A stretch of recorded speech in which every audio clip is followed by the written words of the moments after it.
So I'm 43 years old. I'm very much an adult.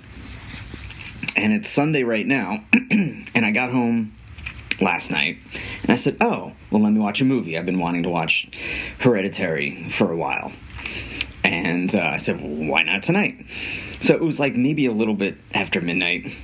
I started to watch it, and maybe an hour in, I had to shut it off because I started to get scared. Now, I don't have any beliefs, no belief in the supernatural. There's just no evidence for it. But it still shows the power of what movies can do, because I didn't want to watch this movie at night because I was scared. So I put, I put something else on. So I just finished watching Hereditary now. And what a just refreshing horror movie. There was some gore in it, but it was mostly just creepiness and suspense and plot building and character building, character development, getting to know and like the characters, having this creepy atmosphere, drawing on what I think Ari Aster, the writer and director, his influences are, was influenced by, but wasn't completely overtaken by. Like, I saw elements of The Shining in it. I saw elements of Rosemary's Baby in it. The acting all around, holy shit. The four main characters, Toni Collette, Gabriel Byrne, Millie Shapiro, and I'm forgetting the name of the son, who played Peter, but just all played the roles excellently. So it's just any movie that like stays with me is something that's good, and any movie that can have that emotional effect on me where I'm actually scared is a good thing too. And then, but where I feel better because I actually, I'm alive at the end of it, and I've gotten through this scary experience. I've sat through the fear. I've exposed myself to the fear, and was okay. I'm okay on the other side. Maybe still a little freaked out, but very, very good.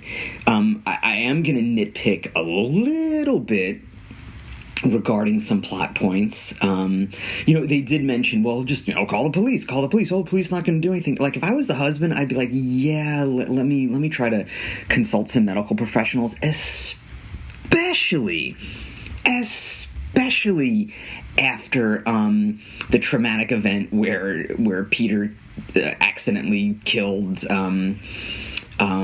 Charlie, or it was an accident. Peter was high, he was driving, he was coming from a party, he didn't call an ambulance probably because he was panicking, and Charlie stuck her head out the window, and then that accident, or was it really an accident? That accident happened. So just, as parents, you figure they would get their son professional help immediately. The school may get involved just to see how Peter's doing. When he had that incident in class where it looked like he was having a seizure or having a stroke and banged his head against the desk, which is like self-harm, and then they just sent him home, the father picked him up and sent him home, I would think there would have to be some kind of intervention, at least at the school, or maybe if a suspicion, if there's something going on at the house, calling Child Protective Services. So, like, even though Peter kind of looked a little older, the actor's in his early 20s. He's a junior in high school because he's studying for the SATs. So there was that, and so just a little bit of a nitpick, and I guess that the house was isolated enough that nobody could, hear any screaming or smell anything, or no one saw Toni Collette's character take the body from the grave, unless this Paimon cult is so pervasive that they remove the body. So let's assume it's Toni Collette moving the body. Nobody fucking saw her. Nobody saw her do that. And how did the cult get the head? You figure that would be collected as evidence somewhere, and So I guess, and maybe Charlie's death wasn't investigated further either, So again, these are small nitpicks. I guess that's why it's a nit, because nits are small, apparently. And not apparently, they aren't. So, but aside from that, just the aesthetic of it overall, just very, very suspenseful. And it lets your imagination run a little bit, because you think things are going to happen, and then it doesn't, But then something does. So, like, Toni Collette's character, is hiding behind Peter, and, you think she's going to jump out at him, but then she, sails away somewhere, and...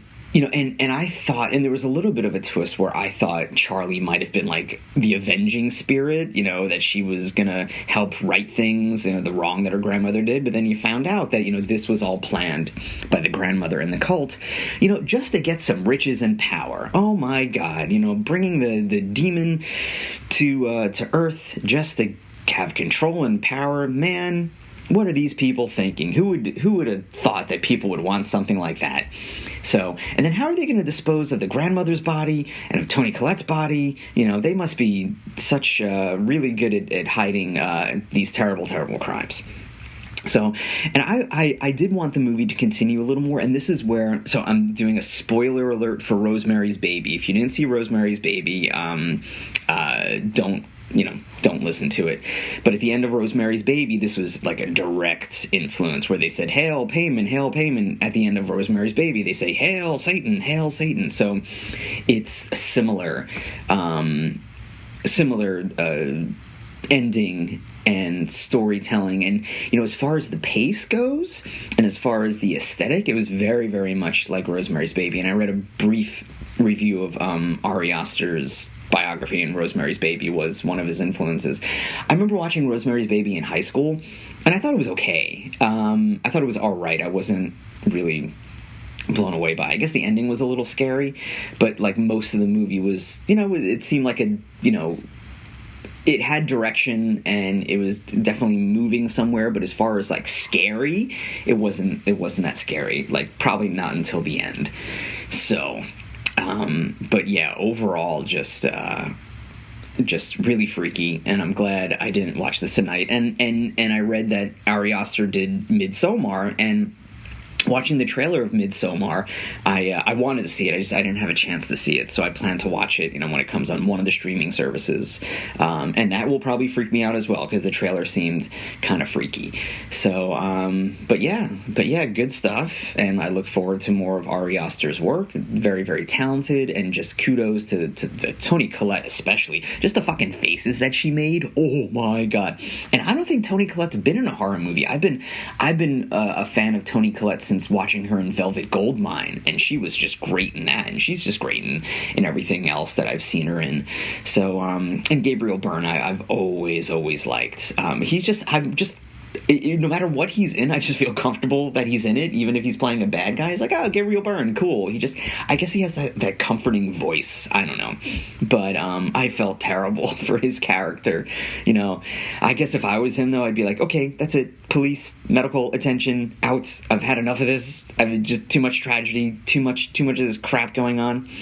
And then I wondered where the dog was, and I guess at the end the dog was outside dead. Those stupid ghost-killing dogs. What the hell? You figure Paimon could have been nice to the dog, but then again the dog probably barked, because apparently dogs bark at demons and shit and ghosts.